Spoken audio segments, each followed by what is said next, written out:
Program Makan Bergizi Gratis atau MBG kembali beroperasi setelah masa libur sekolah. Meningkatnya kebutuhan bahan pangan tersebut, sejumlah pedagang pasar di berbagai daerah mulai mengeluhkan kenaikan harga di sejumlah komoditas. Seperti di Kabupaten Toba, Sumatera Utara, pedagang mengaku harga cabai dan sejumlah kebutuhan pokok mengalami kenaikan yang diduga dipicu meningkatnya permintaan setelah dapur MBG kembali beroperasi. Sementara di Makassar, pelaku usaha catering dan pedagang pasar juga mengeluhkan lonjakan harga yang berdampak pada meningkatnya biaya produksi dan menipisnya keuntungan. Pedagang menilai tingginya permintaan, pasokan yang terbatas, serta distribusi yang belum sepenuhnya stabil menjadi faktor yang membuat harga sejumlah bahan pokok terus bergerak naik. Kondisi ini membuat modal belanja pedagang ikut meningkat, sementara daya beli masyarakat belum sepenuhnya pulih. Baik pemirsa, kita langsung saja membahasnya bersama dengan Reynaldi Sarijawan selaku Sekjen Ikatan Pedagang Pasar Indonesia atau IKAPI. Halo, selamat siang. Apa kabar Mas Reynaldi? Assalamualaikum, selamat siang Mbak. Alhamdulillah sehat. Baik, Mas Reynaldi. Kita langsung saja ke pembahasan, Mas. Tadi juga sempat dikatakan bahwa ini ada salah satu faktor penyebab dari naiknya harga pangan begitu, yakni adalah dapur MBG yang kembali beroperasi. Ada keluhan juga dari para pedagang, beberapa diantaranya dari Toba dan juga Makassar ini, Mas Reynaldi. Kalau dari IKAPI sendiri memantau kenaikan harga atau faktor penyebab ini, apakah salah satunya dari MBG atau seperti apa, Mas Reynaldi? Iya, sah-sah saja ya jika pemerintah menyampaikan bahwa faktor-faktor tersebut lantaran MBG beroperasi. Namun kita perlu cek juga dari hulunya seperti apa. Di hulu ini kan upaya pemerintah untuk melakukan stabilisasi di sektor produksi, di sektor produsen. Sehingga secara produktivitas dikatakan stabilitas itu mencapai harga acuan pemerintah. Itu betul. Ketika hari ini telur bergerak di angka 27.000, kemudian ayam sudah bergerak di angka 40 plus ya, 40 something, 44 sampai 45.000. Ini betul gitu. Karena upaya untuk melakukan stabilisasi di tingkat produsen di hulunya. Namun di hilirnya ini menjadi problem. Kenapa kami bilang problem? Karena sejak setahun MBG beroperasi itu kami selalu menyampaikan kritik dan saran kepada pemerintah untuk titik-titik SPPG atau titik-titik dapur itu mengambil bahan bakunya dari pasar tradisional di sekitar. Jadi titik-titik mana dapur itu berada, di sekitar itu ada pasar, maka ambil di sana. Sehingga soal supply and demand ini nggak jadi persoalan lagi. Ini kan soal supply and demand sebetulnya. Oke, baik Mas Reynaldi. Lalu lantas sejauh mana Mas ini dampak operasional MBG terhadap mungkin omset dari para pedagang pasar yang ada mungkin di beberapa wilayah yang ada di Indonesia ini? Bagaimana keluhan mereka atau pantauan dari IKAPI sendiri bagaimana? Iya, makanya yang tadi saya jelaskan di awal Mbak, keluhan yang sama dirasakan oleh teman-teman pedagang adalah mengenai soal ini kan volume permintaannya di pasar di bulan Agustus, menjelang bulan Agustus ini belum begitu banyak. Tapi harganya sudah meningkat. Ada apa? Berarti kan ada stok yang tersendat gitu. Jadi stok tersendat ini yang di tingkat produsen, terus merambah ke distributor atau middleman-nya, ini kan mengalami ketersendatan sehingga yang masuk ke pasar pasokannya ini tidak terlalu melimpah. Sehingga ini yang membuat harga terbang gitu. Kita cek waktu libur anak sekolah itu harganya stabil gitu. Bahkan cenderung mengalami penurunan.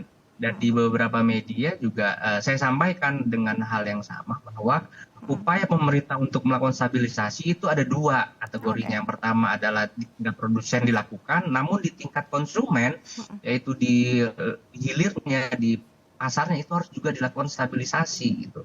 Maka dihimpun atau kepala bagian yang baru itu menyampaikan kepada titik-titik SPPG untuk menyerap hasil atau menyerap bahan baku atau hasil bumi langsung di pasar. Ini akan memberikan dampak luar biasa terhadap stabilitas di masing-masing level tadi, produsen dan konsumen. Oke, ini kalau dari pantauan IKP sendiri, lantas bagaimana Mas kondisi para pedagang yang ada di pasar begitu ya Mas ya, melihat stok juga yang menipis, tengkulak juga mungkin berkurang karena hasilnya juga semakin berkurang, tapi ini juga produsen begitu ya, komoditas-komoditas yang diperlukan oleh operasional MBG ini juga semakin meningkat. Iya, logikanya kan gini, Mbak. Kalau MBG ini berjalan dengan optimal, Hmm, bahan baku dari pasar, tentu hmm, omset pedagang tidak akan turun. ya, Hari ini keluhannya omset mereka turun hmm, sekitar 40 sampai 45%. hmm, Sehingga ini harus ada catatan penting ya kepada kepala bagian yang baru hmm, agar memaksimalkan potensi-potensi titik-titik dapur yang ada hmm, supaya menyerap hasilnya. Nah, keluhan-keluhan ini tentu hmm, menjadi alternatif yang bisa dilakukan oleh pedagang ialah menuruni volume penjualannya. hmm, hmm, Jadi katakanlah yang biasanya pedagang itu jualan dalam satu hari telur sekitar 20 hmm, sampai hmm, hmm, 30 rak, sekarang hanya separohnya gitu, Mbak. ya, Karena hampir semua petelur besar yang ada di Blitar, hmm, Kendal ini tergerus semua hmm, lantaran program MBG. Jadi hmm, yang ke pasarnya sedikit gitu.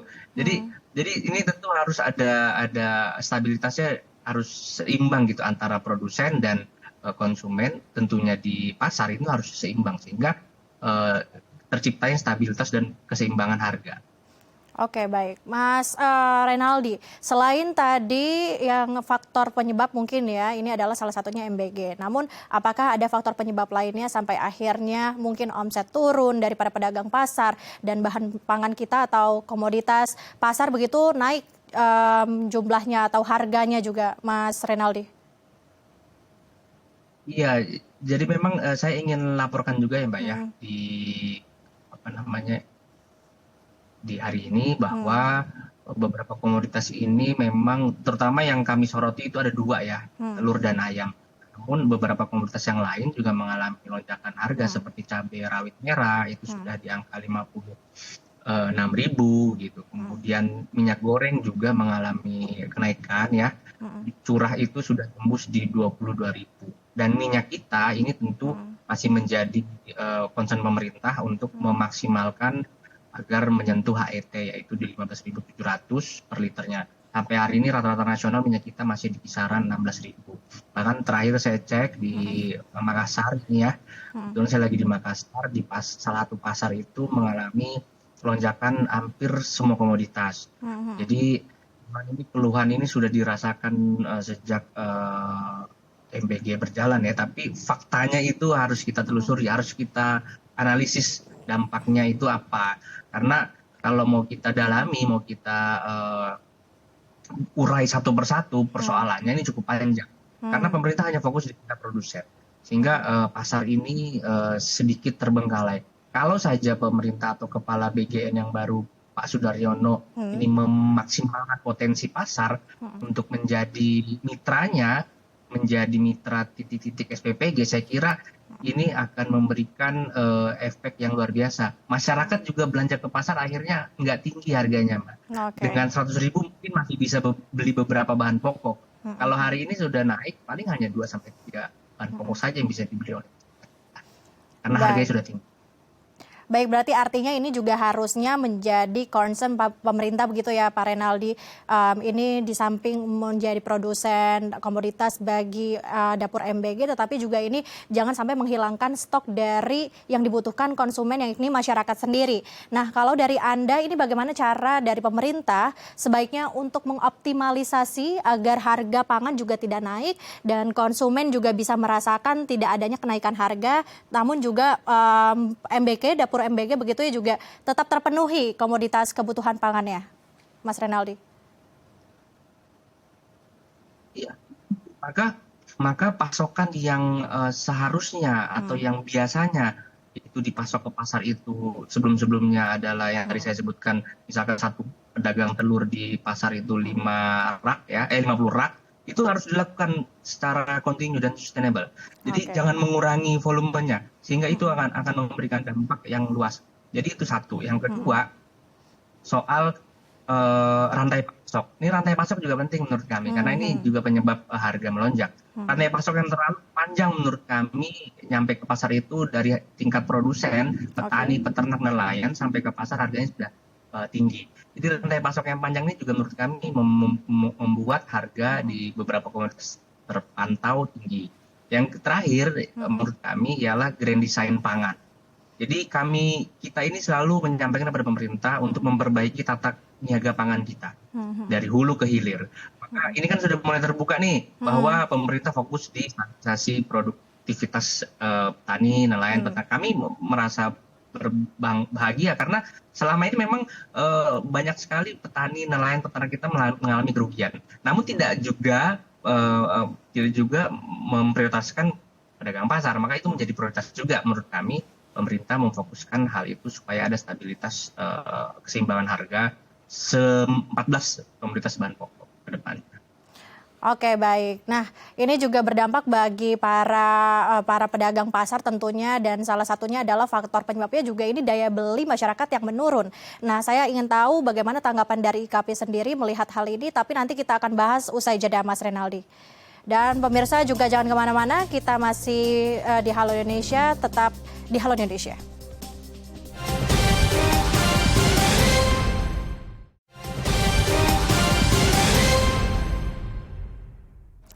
Terima kasih pemirsa, masih bersama kami di Halo Indonesia. Pemirsa, kita masih melanjutkan diskusi bersama dengan Reynaldi Sarijawan selaku Sekjen Ikatan Pedagang Pasar Indonesia. Baik Mas Reynaldi, kita kembali melanjutkan perbincangan kita. Mas, ini berbagai faktor begitu ya Mas ya, tadi juga operasional dapur MBG, ini kebutuhan pasokan pangan begitu ya yang meningkat. Dan apakah ini juga menjadi salah satu faktor daya beli masyarakat menurun Mas, sehingga banyak sekali keluhan dari para pedagang pasar yang ada di Indonesia? Ya, memang faktor daya beli ini masih menjadi momok tersendiri ya, karena pendapatan kita juga masih sedikit rendah, sehingga kebutuhan pokok yang dipasok rumah tangga ini masih dalam batas yang wajar. Karena volume permintaannya juga tidak terlalu tinggi, bulan-bulan Agustus tidak ada hari besar keagamaan, kecuali nanti mendekati Nataru. Dan faktor lain menurut kami selain daya beli, soal cuaca yang ekstrim. Ya. Nah, El Nino ini juga akan memberikan dampak yang luar biasa terhadap sentra-sentra pertanian yang ada di Indonesia. Sehingga jika tidak dioptimalkan, kemudian tidak orkestrasi oleh BGN, saya kira ini akan memberikan dampak yang cukup luas terhadap lonjakan-lonjakan harga ke depannya. Karena prediksi kami di bulan Agustus nanti juga akan terjadi lonjakan harga yang mungkin ada beberapa komoditas yang signifikan mengalami lonjakan harganya lantaran dampak El Nino. Sehingga daya beli tadi juga cukup mempengaruhi, maka masyarakat khususnya yang ada di pasar tradisional ini masih tertatih-tatih Mbak, lantaran omsetnya turun ya 40-45%, maka perlu ada stimulus menurut kami ya. Yang tadi saya sebutkan di awal bahwa BGN konsentrasi juga tidak hanya di tingkat produsen, maka di konsumen pasar juga harus diberikan konsentrasi beberapa titik-titik yang memang sangat mumpuni, yang jaraknya juga tidak terlalu jauh. Kalau kita ambil istilah memutus rantai pasok ya, tentu harus dilakukan oleh pemerintah, diorkestrasi oleh pemerintah, baik itu Kementerian Perdagangan, Kementerian Pertanian, atau juga Badan Pangan Nasional. Makanya harus ada orkestrasi bersama kami seluruh stakeholder bahu-membahu agar persoalan harga melonjak ini tidak terulang kembali. Karena kita menuju ke arah yang namanya ketahanan pangan ya, cita Presiden, tentu dorong kita harus mendukung ya apa yang dilakukan oleh BGN hari ini. Namun memang bukan faktor utama lantaran kenaikan harga. Ini hanya faktor tambahan saja dan hanya di beberapa komoditas tertentu. Oke, baik. Nah, komoditas apa saja Mas yang mungkin nanti akan melambung tinggi begitu harganya, melihat tadi yang dijelaskan oleh Mas Reynaldi juga beberapa faktor ya, ini adalah cuaca ekstrim, yaitu adalah El Nino juga yang menyebabkan kekeringan. Cabai-cabayan contohnya, kemudian bawang-bawangan, ini akan terjadi lonjakan ya, prediksi kami di mungkin minggu kedua atau minggu 3 Agustus. Karena memang pasca panen didorong semua ke pasar, namun beberapa pertanian tadi, sentra-sentra tadi yang sedang panen juga ini mesti menjadi prioritas. Ada berapa jumlahnya. Nah, maka ini kan kembali lagi bahwa tata kelola atau tata niaga pangan kita ini harus diperbaiki, Mbak. Jadi cuaca dalam negeri kita ini hanya ada 2, La Nina dan El Nino, sehingga kalau ini saja tidak bisa teratasi, maka ke depan akan mengalami hal yang sama. Kita akan terus berbicara soal kenaikan harga, gagal panen, kemudian lonjakan di mana-mana. Maka 2 cuaca ini kan sering terjadi. Dan obatnya juga sama seharusnya. Obatnya untuk memitigasi kan juga harusnya pemerintah tahu gitu, karena resepnya udah ada. Maka penting untuk merubah dan mengulang lagi atau memperbaiki tata niaga pangan kita dari hulu ke hilir. Jadi seluruh stakeholder itu kita duduk bicara bersama, difasilitasi oleh Kementerian Perdagangan, karena ini kan menjadi, kalau soal harga ini kan di pasar adalah mitra kami ya Kementerian Perdagangan.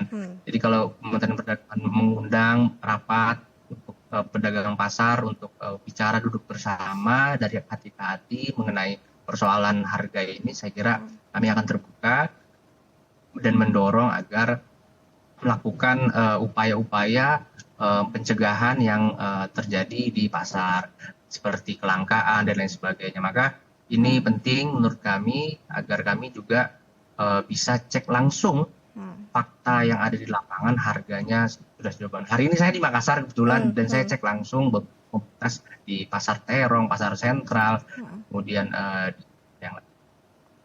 Oke, baik. Apakah operasi pasar dan juga revitalisasi pasar ini juga menjadi salah satu solusi, Mas, yang baik bagi para pedagang pasar melihat bahan pokok dan juga kontribusi mungkin dari pemerintah sendiri ini untuk membedah pedagang pasar agar juga tidak omsetnya semakin menurun ini, apakah sudah dijalankan? Ya, revitalisasi pasar sudah berjalan, Mbak. Hari ini kan memang secara teknis Kementerian PU, Kementerian Perdagangan itu hanya memberikan rekomendasi saja, sehingga yang mengerjakan, yang eksekusi itu Kementerian PU. Jadi revitalisasi pasar ini memang ada beberapa juklak juknis yang harus dipenuhi. Jadi nggak sembarangan. Kemudian mengenai revitalisasi pasar, kita contoh Pasar Santa di Blok M saja. Ini kan sudah ada penurunan, bukan omset saja, bahkan sudah berkurang jumlah pedagang yang ada di Pasar Santa di DKI Jakarta. Jadi ini juga pola konsumsi atau pola berbelanja yang sudah berubah juga ini harus kita adaptasi. Jadi revitalisasi itu bukan hanya bangunan fisik saja, sehingga revitalisasi di SDM-nya juga, di tata kelolanya juga, pengelolaan pasarnya juga harus dirubah. Sehingga bisa menjawab semua tantangan-tantangan yang ada mengenai kelangkaan tadi, lonjakan harga, kemudian penurunan omset, dan bahkan pasokan yang tersendat. Jadi ini rangkaian yang menurut kami cukup kompleks ya kalau di pasar, Mbak Lintang, karena memang luar biasa dari hulu ke hilir. Kemudian di pasar itu juga banyak suku budaya, pasar di DKI saja beragam suku budayanya pedagang, sehingga perlu treatment, perlu upaya-upaya komunikasi yang intens ya lintas kementerian, dan kami akan upayakan itu. Oke, baik. Mas Renaldi, lalu apa yang menjadi kekhawatiran terbesar para pedagang pasar jika kondisi pasokan dan juga harga pangan ini terus terfluktuasi begitu harganya? Yang pasti mereka akan banyak berkurang volume dagangnya, itu satu. Kedua, omsetnya otomatis menurun. Dan yang terakhir mengenai persoalan keberlangsungannya. Jadi yang tadi saya sebut, di Pasar Santa itu udah berkurang pedagangnya. Jadi jangan sampai banyak pedagang pasar yang tidak diatur regulasinya, tidak berpihak aturannya kepada pasar tradisional atau pedagang, ini akan mematikan mereka. Ini justru akan membunuh mereka secara pelan-pelan. Sehingga ke depan kita jarang lagi melihat pasar tradisional gitu. Nah, ini yang kita tidak mau. Bahwa pasar tradisional ini menjadi ujung tombak ekonomi, pasar tradisional menjadi ujung distribusi pangan rakyat, sehingga harus kita pertahankan, sehingga harus kita rubah, kita revitalisasi, kita desain yang baik, kita kelola dengan baik ya dari hulu ke hilir. ke hilir, maka penting seluruh stakeholder membicarakan nasib pasar tradisional ke depan. Bahkan kami sendiri akan diundang RDP oleh DPR mengenai Undang-Undang Perlindungan Pasar Tradisional. Ini ya kami sambut positif, dan alhamdulillah ini yang akan menjadi payung hukum oleh pedagang pasar di pasar tradisional. Karena belum ada sejauh ini undang-undang perlindungan bagi pasar tradisional. Baik Mas Renaldi, itu berarti juga menjadi angin segar begitu ya bagi para pedagang adanya payung hukum seperti itu, dan semoga ini kekhawatiran besar dari para pedagang pasar melihat harga pangan yang semakin tinggi ini juga akan menurun begitu ya, tidak begitu melebar, dan pasar juga akan terus berkembang di kemudian harinya. Baik, terima kasih Mas Renaldi telah bergabung bersama kami di Halo Indonesia. Selamat siang, sampai kembali dan juga sampai bertemu kembali di acara selanjutnya. Baik pemirsa, jangan kemana-mana, kita masih ada informasi menarik lainnya, tetap di Halo Indonesia.